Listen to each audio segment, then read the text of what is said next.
Boa tarde, nono ano. Estou aqui com mais uma aula de Geografia para darmos continuidade aos nossos conteúdos. Essa aula de hoje é a continuação da aula anterior, que traz aí o Velho Mundo, né, o continente europeu, que a gente já viu alguns temas referentes a esse assunto na aula passada e que hoje a gente vai dar continuidade aí com o processo de regionalização desse continente, onde aí temos uma forma de regionalização, né, muito utilizada pelos pesquisadores, que se baseia aí nos critérios tanto econômicos quanto físicos aí de todo o espaço do continente, né? Então, baseando-se nessa regionalização, temos aí a Europa setentrional, a Europa oriental, Europa ocidental e a Europa meridional, né? Então está dividida aí em 4 partes, onde a gente vai conhecer um pouco de cada uma delas. Então, para começar, temos aí Europa ocidental, né? Então, o que diz aí sobre essa Europa ocidental? Essa região é formada, né, por alguns países atlânticos, ou seja, banhado pelo Oceano Atlântico. A maioria dos países apresenta um elevado PIB e boas condições de vida, né, como a saúde, a educação, né? Então, quando se fala em PIB, ele está se referindo ao Produto Interno Bruto, certo? Em relação aos países que fazem parte aí da Europa Ocidental, né? Temos aí 3, né, que se destaca. E quais são esses 3 aí? O Reino Unido, a Alemanha e França. Esses 3 aí por ter um desenvolvimento econômico bem melhor em relação aos demais. Então, a gente vai ver aí um pouco de cada um desses 3 países que foi citado anteriormente. Reino Unido. O Reino Unido, né, é um país arquipélago, é formado pela ilha da Grã-Bretanha e pelas ilhas próximas. O país é dirigido por uma monarquia parlamentarista e é considerado o país berço da industrialização, porque o grande parque industrial está localizado aí no Reino Unido.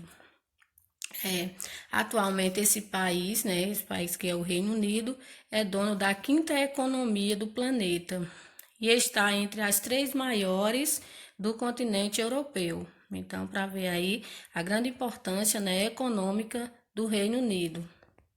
Continuando, a gente tem aí a Alemanha, né? Temos a Alemanha, observando aí o mapa, com sua capital aí, Berlim, certo? A Alemanha está localizada no centro do continente europeu, né? A reunificação do território alemão em 1990 teve um impacto significativo aí no crescimento da porção ocidental do país, né? A Alemanha possui a economia mais forte do continente e esse país é regido por uma república parlamentarista, né? Então, tá aí as principais características, né, também da Alemanha. E por último aí a gente tem a França, né? Que a França, ela trata-se de um país localizado do outro lado do Canal da Mancha, faz fronteira com outros 7 países, né? Que a gente pode citar aí, a Alemanha, a Itália, a Espanha, por exemplo, né? A França também tem um sistema político, né? Que é a República Semipresidencialista, certo? As indústrias de destaque são a aeronáutica, a têxtil, alimentício, automobilístico e químico, né? Então, a França, né, ela se destaca muito aí também na questão industrial, como também no setor turístico, né? A França aí, ela tem um setor turístico bem desenvolvido, ok? E aí, outra parte aí da regionalização, a Europa Oriental, entendido? A Europa Oriental aí é formada por um conjunto de países do centro-leste europeu. Então, os países aí que compõem a Europa Oriental estão localizados no leste europeu, né? São países que adotavam o sistema socialista, né? A Polônia é um dos maiores países do leste europeu. A Polônia localiza-se na porção centro-oriental do continente europeu. Apresenta alguns destaques na indústria, mas é a agricultura que dinamiza a maior parte da economia, né? Então, mesmo tendo destaque aí no setor industrial, ainda é a agricultura que dinamiza a maior parte da economia, né? A economia ainda baseia-se nas atividades agrícolas. Outra parte da regionalização, temos aí a Europa setentrional, né? Vamos ver aí o que fala sobre a Europa setentrional. Localiza-se no extremo norte do continente, né? Os países que fazem parte da Europa setentrional são Dinamarca, Islândia, Finlândia, Suécia e a Noruega. Então, aí são os países que fazem parte da Europa setentrional. Esses países têm condições climáticas que comprometem a produção agrícola. Então, o clima não favorece aí a produção agrícola. Dentre esses países aí, Suécia e Noruega são países considerados desenvolvidos, né? Dentre esses que foram citados, que fazem parte da Europa setentrional, tem o destaque aí para Suécia e Noruega como sendo países desenvolvidos. E, por último, aí a gente tem a Europa meridional, né?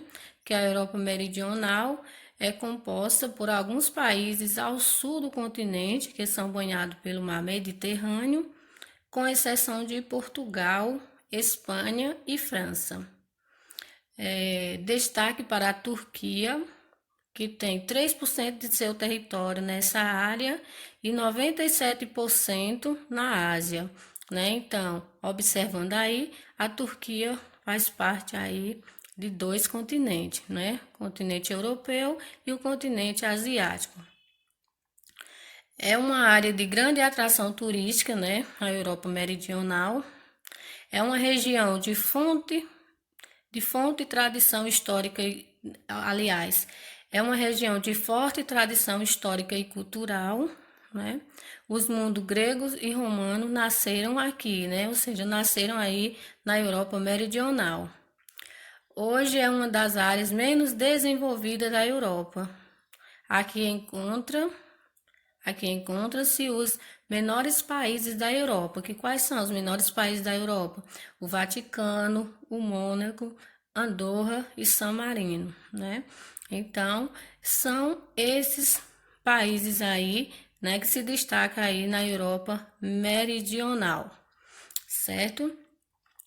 Só lembrando um pouco aí em relação à Europa Ocidental e à Europa Oriental, né? A gente sabe que ao término da Segunda Guerra Mundial houve aí essa disputa entre o capitalismo e o socialismo, onde a parte oriental, né, representava aí o socialismo, comandado pela União das Repúblicas Socialistas Soviéticas, e a Europa Ocidental era representada aí, adotava aí o sistema capitalista comandado pelos Estados Unidos. Então, havia essa divisão aí após o término da Segunda Guerra Mundial, onde de um lado da Europa estavam os países capitalistas e do outro os países socialistas.